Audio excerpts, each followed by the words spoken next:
욥기 3장 2절에서 26절 하나님 말씀 전하겠습니다. 2절에 이제 욥이 입을 열어서 말하는데 욥이 진짜 고통을 당하고 있구나. 왜냐하면 욥은 지금 그 고난 당할 때 그 고도에 집중된 상태로 자기 그 감정에 아주 집중해서 오늘 말하고 있습니다. 오늘 우리가 이 욥이 자기 감정에 고도의 집중을 한 상태에서 말하고 있는 이 아픔 마음의 소리를 우는 자와 함께 울라라는 그 말씀처럼 같은 마음으로 들어야 합니다. 이 욥기 3장에 이 욥의 독백 이후에 이제 세 친구들이 가만히 있을 수 없었거든요. 욥이 지금 3장에서 말하고 있는 이 고통의 감정에 고도의 집중력을 쏟아내는 이 독백을 듣고 신학적으로 또 자기들이 알고 있었던 어떤 믿음 가진 사람이 어떻게 저럴 수 있어, 어떤 그런 자기들의 판단과 자기들의 생각으로 이 욥의 독백을 들으면 가만히 있을 수가 없거든요. 욥 저 큰일 났네. 저 믿음 다 버렸나 봐. 아니 지금 욥이 고난당하는 이유가 자기가 지은 죄 때문인데 저 회개도 하지 않네. 죄에 대한 고백은 하나도 없네. 이런 식으로 머리로 들으면 이 욥의 독백에 대해서 가만히 있을 수 없습니다. 하지만 고난당하고 아픔당하고 고도의 감정에 집중하고 있는 자가 오늘 이 욥의 독백을 같은 마음으로 그 마음의 소리로 함께 듣는다면 이 욥이 왜 이렇게 말하는지를 이해할 수가 있습니다. 먼저 욥은 자기 존재 자체를 저주하는데 자기 삶 전체가 사라지길 바랍니다. 그러니까 이 세상에서 자기 인생을 뽑아버렸으면 좋겠다라는 것이죠. 그래서 3절과 10절까지 자기가 이 땅에 존재하게 된 원인 두 가지, 3절에 내가 난 날, 그 태어난 날, 3절에 또 사내 아이를 배었던 그 밤, 그 잉태된 밤, 그러니까 이 자기 인생을 가능하게 했던 그 존재의 두 기둥, 잉태된 날과 태어난 날을 아주 구체적으로 저주하고 있습니다. 그 날이 4절에 캄캄했더라면, 하나님이 돌아보지 않았더라면, 하나님께서는 이 세상을 창조하셨을 때 빛이 있으라 그래서 존재하게 하셨거든요. 근데 지금 욥은 어둠이 있으라 하나님이 관여하지 않으셨으면 좋겠다. 그 내가 태어난 그날을 차라리. 그래서 자기 존재의 뿌리 태어난 날을 아예 사라지게 하고 그 창조의 테이프를 대감아서 자기가 태어난 부분을 삭제시키기를 원하는 그런 하나님 앞에서 전혀 존재하지 않기를 바라고 있습니다. 또 6절에서 10절을 보면 그 잉태된 그 밤, 6절, 7절의 그 밤, 욥의 부모에게는 그날은 생명과 기쁨이 또 성적인 즐거움의 시간이었고 그 두 유전자가 결합해서 생명을 만들어 놓은 어떤 신비로운 시간이었거든요. 그리고 하나님이 만들어 놓은 그 창조의 능력이 임하는 그런 시간이었는데 욥은 그 밤이 기쁘지 않은 겁니다. 어둠에 잡혔더라면, 해와 날수와 달의 수에 들지 않았더라면 달력에서 지워지는 그 밤이 되었으면 좋겠다. 그리고 7절에 자식을 배지 못했습니까? 그 결실을 맺는 그 밤이, 밤에 즐거운 소리가 나지 않았다면, 그 즐거움의 기쁨의 부부가 나누는 그 행복한 시간들도 결코 그 밤이 없기를 바라는.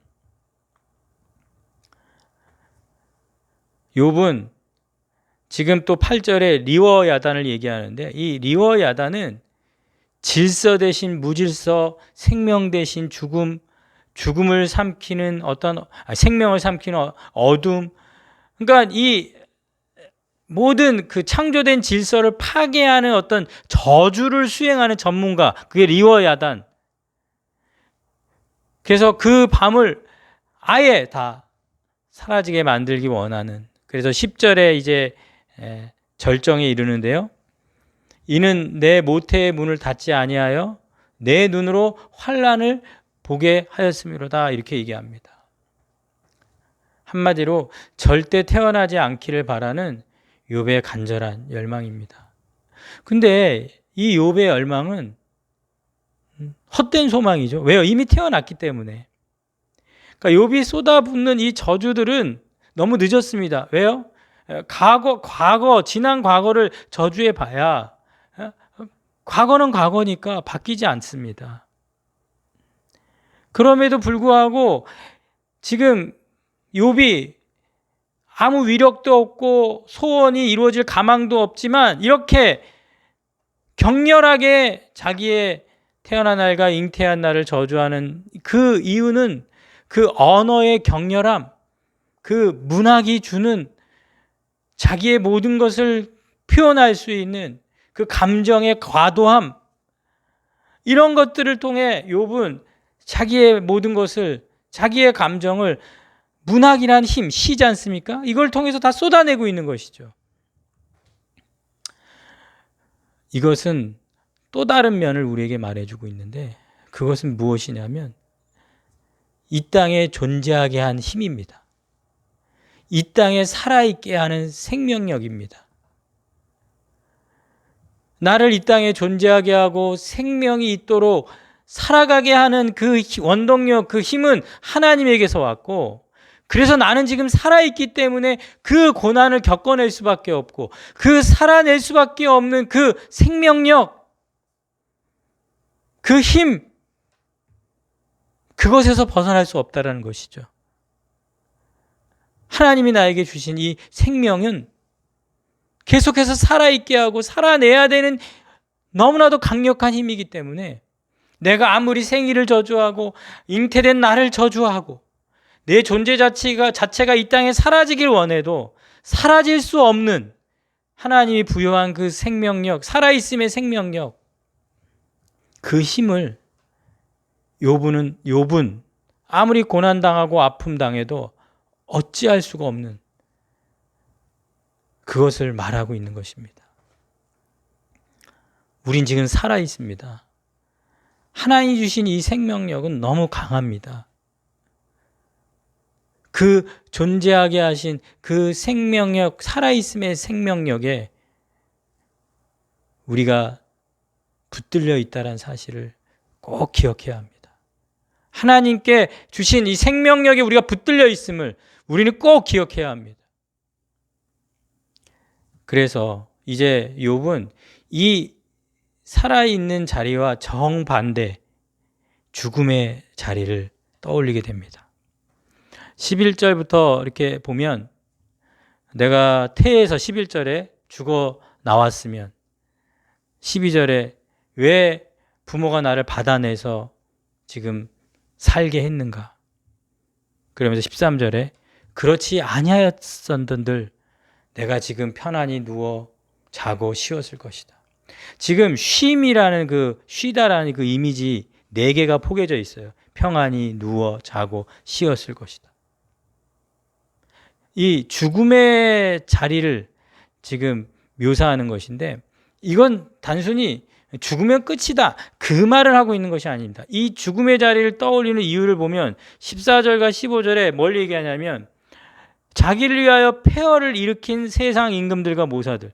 그러니까 아무리 위대한 건축물도 무너진 상태고 평생 걸쳐 세운 건물이라도 무너져 폐허가 되는 그렇게 세상의 권력자들의 모습. 또 15절에 그 고관들이 나오는데 금 가지고 은 가지고 집을 채운, 그게 뭐죠? 그 무덤이죠. 죽은 자들이 아무리 금과 은이라도 그건 무덤입니다. 세상 임금들, 모사들, 고관들, 이 강자들을 얘기하는 이 3인조 이 그룹들도 죽음의 자리에서는 어떤 것도 다 의미 없이 사라져 있는 존재들인데 그것은 죽으면 끝이다. 아무것도 아니다. 그 말이 아니라 17절과 19절에 보면 이런 얘기를 합니다. 악한 자가 나오고 갇힌 자가 나와요. 그리고 작은 자가 나오고 큰 자가 나옵니다.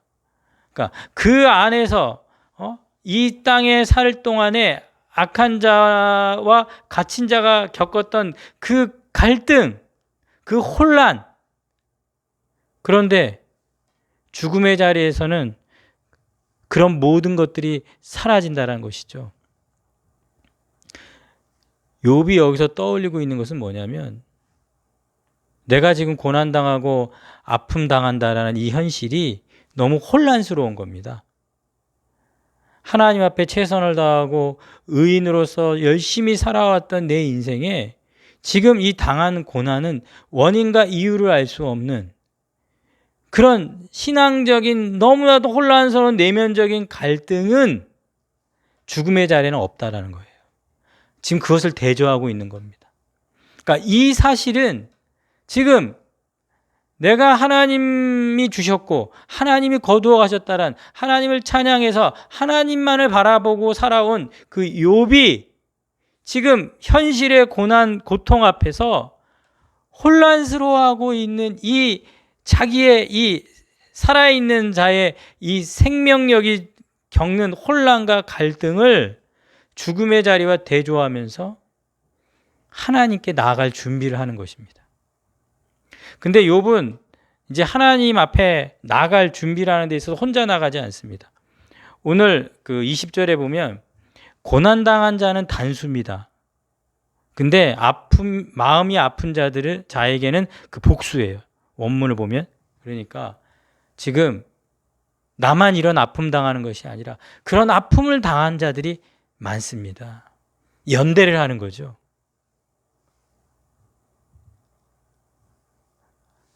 그러면서 이렇게 고통당하고 아픔 당한 자들이 나뿐만이 아니라 그리고 욥은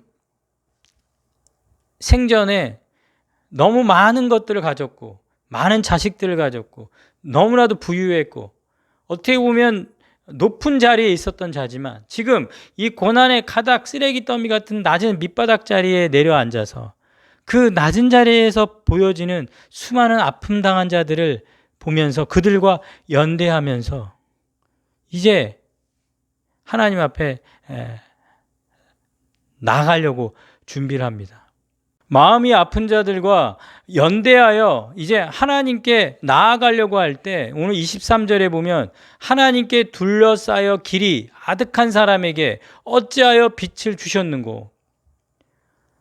그런 아픔 당한 자들에게 울타리를 치신 분, 죽고 싶어하는 사람들에게도 여전히 생명을 유지케 하시는 그 살아있음에 강한 생명력을 허락해 주신 그 하나님. 근데 그것은 지금 하나님을 비난하고 있는 것이 아니라 그렇게 하나님께서 울타리 쳐서 살아있게 하고 있다는 그 현실을 말하고 있는 겁니다. 우린 지금 그 현실을 벗어날 수 없습니다. 하나님께서 지금 막은 그 자체, 길이 막히는 거잖아요. 그 길은 막힌 채로 그대로 있는 거죠. 왜요? 하나님이 막으셨기 때문에. 하나님이 울타리를 치셨기 때문에. 그러므로 그 울타리를 치셨기 때문에 더 이상 멈출 수밖에 없는 마음이 아픈 자들과 함께 연대하여 그 하나님 앞에 이제 나아갈 준비를 하고 있는 겁니다. 그러면서 24절에 이렇게 얘기합니다. 지금 하나님이 울타리를 치셔서 지금 살아있는 생명력으로 고난을 다 겪어내는 욥의 현실, 그리고 자기 자신이 24절에 26절에 나는 지금 음식 앞에서도 탄식, 내가 앓는 소리는 물이 되었다. 자, 우리가 생명은 음식과 음료로 유지되지 않았습니까? 근데 지금 탄식이 음식이 됐고 신음이 물이 되어서 나는 지금 환난에, 고난에, 고통 덩어리가 되어 있다. 이렇게 말하고 있습니다. 여기서 우리는 욥이 고난당하고 아픔 당했음에도 불구하고 내가 죄를 지어서 이런 고난과 아픔을 당하는 게 아니다. 나는 하나님을 위해서 최선을 다하고 충성했다는 자부심을 가지고, 그런데도 내가 지금 이런 고난과 아픔 당한다라는 것은 하나님이 지금 울타리를 쳐놓은 것이다, 나한테 지금. 이 몸부림은 죄 짓고 불순종하고 그래서 고난당한 자하고는 전혀 다른 신음입니다. 의를 위하여 고난당하고 의에 줄이고 목마른 자가 울부짖는 그런 고통인 것이죠. 그래서 저는 믿는 자는 달라야 된다는 것이죠. 주를 위해 충성하고 주를 위해 순종했음에도 불구하고 나에게 다가온 이 고난과 아픔 앞에서 하나님이 쳐놓은 그 울타리 속에 그럼에도 살아있음의 그 생명력 때문에 하나님 앞에 울부짖고 하나님께 나아가 변론하고 이제 하나님하고 재판을 하고 싶습니다. 이제 욥기는 그 방향으로 이제 욥이 진행해 나갈 겁니다. 지금은 전혀 하나님에 대한 어떤 드러내놓고 표현되어 있지는 않지만 이제 앞으로 이제 그런 준비가 되어진 욥은 하나님께 나아가 변론하자고 할 겁니다. 우리가 이제 이 믿는 자로서 내가 죄짓고 내가 불순종해서 얻어맞고 돌아오는 그런 탕자의 신앙생활의 모습도 있지만 정말 죄가 하나도 없음에도 십자가에 피 흘려 죽으셨던, 그래서 겟세마나에서 그렇게 울부짖으며 기도했던 그 예수님의 그런 고난 십자가는 의인이 겪는, 죄 없는 예수 그리스도가 순종으로 만들어낸 모습이거든요. 우리도 내 믿음으로 충성하고 순종하고 최선을 다했음에도 당하는 어떤 고난으로 하나님께 울부짖고 간구할 수 있는 그런 믿음의 사람 다 되시기를 간절히 축복합니다. 충성한 자가, 순종한 자가 당하는 그 의인의 고난, 의인의 신음, 그것이 바로 믿는 자가 이 땅에서 겪어내야 될 삶인 줄로 믿습니다. 그 믿음의 길, 순종의 길, 충성의 길을 묵묵히 걷기를 주님의 이름으로 축원합니다. 기도하겠습니다. 살아계신 하나님, 자기가 지금 살아있음의 생명력으로 인해서 고난을 겪어내야 되고 그 아픔을 온몸으로 온 마음으로 다 겪어내야 될 수밖에 없는 이 욥의 고도에 집중된 감정에서 쏟아내는 이 저주와 탄식과 질문들을 우리가 듣습니다. 자기가 죄를 지어서 불순종해서 고난당한 것이 아니라 최선을 다하고 충성하고 순종하고 믿음으로 사는 자가 고난당하고 아픔 당했을 때 오직 하나님만을 향해 나아가서 그 혼자가 아니라 마음이 아픈 모든 자와 함께 하나님 앞에 하나님이 쳐놓으신 울타리를 자신이 지금 겪어내고 있음을 말할 수밖에 없는 이 욥의 고난을 우리가 봅니다. 하나님, 우리도 이 땅에 살면서 의를 위해 충성하고 순종하고 믿음으로 살다가 당하는 고난과 아픔, 그것 때문에 하나님 앞에 울부짖고 신음하는 그런 의인의 고난, 신음, 그런 삶을 살 수 있기를, 또 그런 삶 앞에 여전히 살아 생명력으로 하나님이 주셨음을, 하나님이 막으셔서 내가 멈춰 있음을 인식하고 그렇게 끊임없이 하나님께 엎드릴 수 있는 우리가 되도록 주여 이 시간 역사하여 주시옵소서. 그래서 하나님을 만나게 하시고 하나님의 해결을, 하나님의 답을 얻게 주시옵소서. 예수님의 이름으로 기도하였사옵나이다. 아멘.